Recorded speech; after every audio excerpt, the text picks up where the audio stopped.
میخوایم بریم برای تهیه سس همبرگرمون با یه فلفل آتیشی.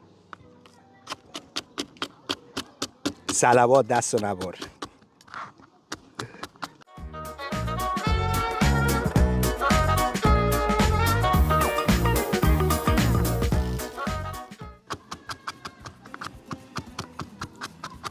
ما 2 تا فلفل سبز آتیشی اینجا بهش میگن خالاپنو.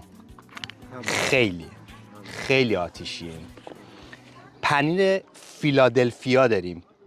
این سس حرفه‌ایه.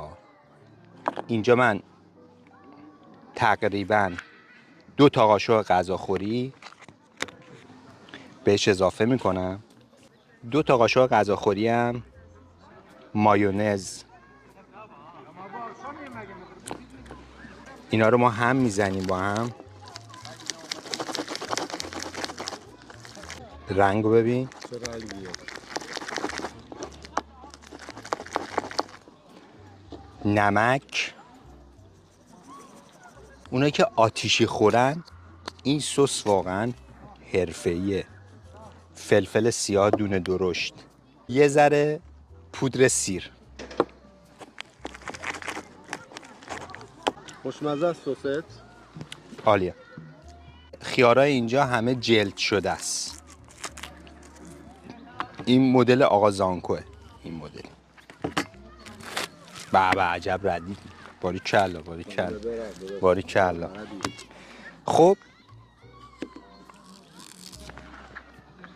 خیار رو ما تخمای خیار رو ما نمیخوایم. اینو من میکنم میریزم دور.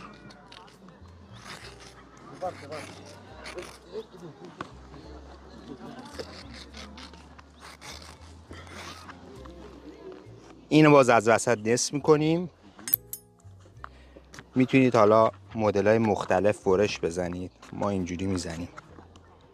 قشنگ‌تره. چرا اینجوری برش میزنید؟ وقتی که میره روی نون همبرگر، حالا کسایی که میخورن لذت میبرن دیگه. مدل خیار خوشگل‌تره. مدل مثلثیه. چون اگه زیادم درشت باشه دیگه جا نمیشه لای نون. آره ولی درشت نیست اینا، خوبه. البته اینا با 2 تا مایه دیگه قاطی میشه. بریم برای مواد توی همبرگرمون. من اینجا خیار، تخمای داخلش رو خالی کردم، روغن زیتون، نمک و کنجد. حالا روغن کنجد هم داشته باشید عالیه به جای روغن زیتون. ولی این دیگه عشقیه. اینم خیار همبرگرمون. یه همبرگر متفاوته. پس شد این سسش، این خیار روی نون. بریم برای گریل همبرگر. همبرگر را گوشتا را گرد کردیم.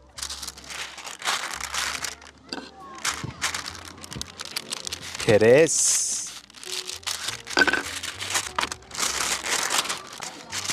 این گوشت چیه آقا رضایی؟ این گوشت گوساله است، کم چرب، مخصوص همبرگر.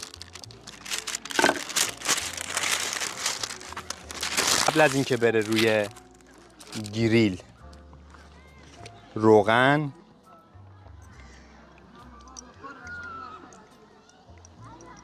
روغن زیتون، بله، نمک،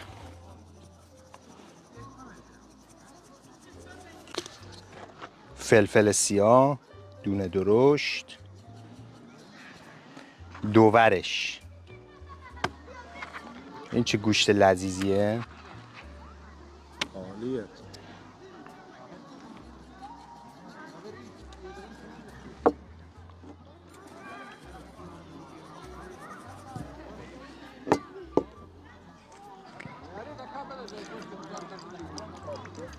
اینم از همبرگرامون برای گریل آماده است.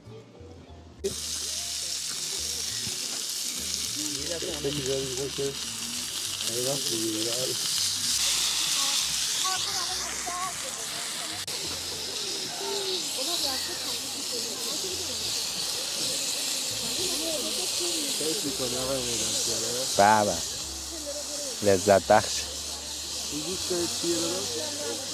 این بیکن یا بیکن، ما میگیم بیکن.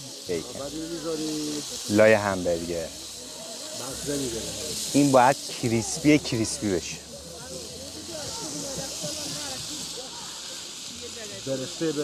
برشته باریکلا.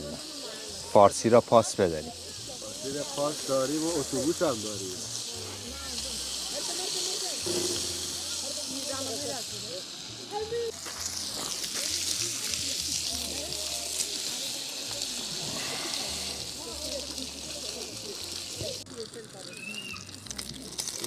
بیکنامون آماده است. اول همبرگرامون میذاریم.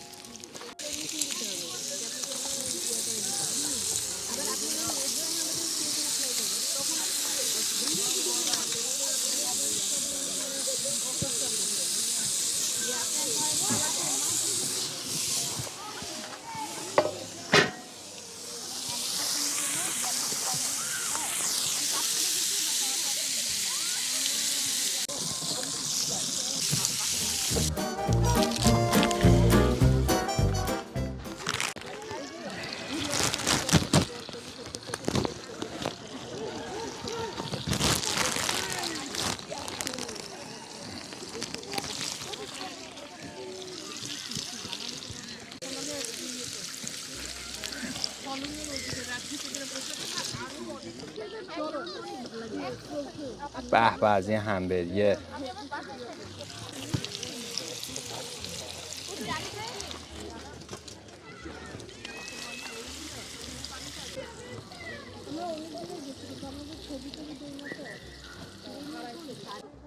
به به.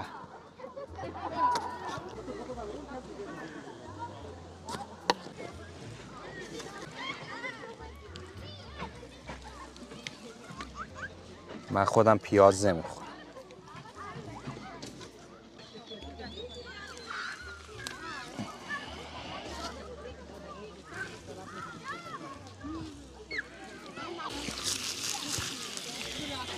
همبرگرم اومد.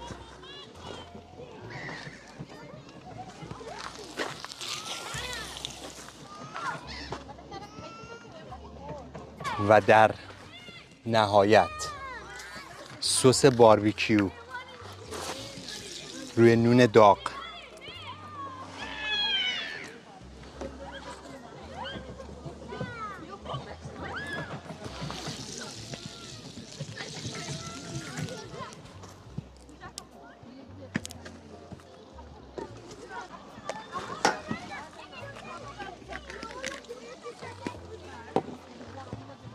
و تمام با شرایط بسیار سخت. دست در نکنه. سابسکرایب و زنگوله هم یادتون نره، حتما بزنید. 60 هم بزنید. هرچی 60 بیشتر زندگی جیبا پرپولتر. لایک ها رو بفشارید. به امید دیدار. یا آغوشت کنم. زودی برمیگردیم.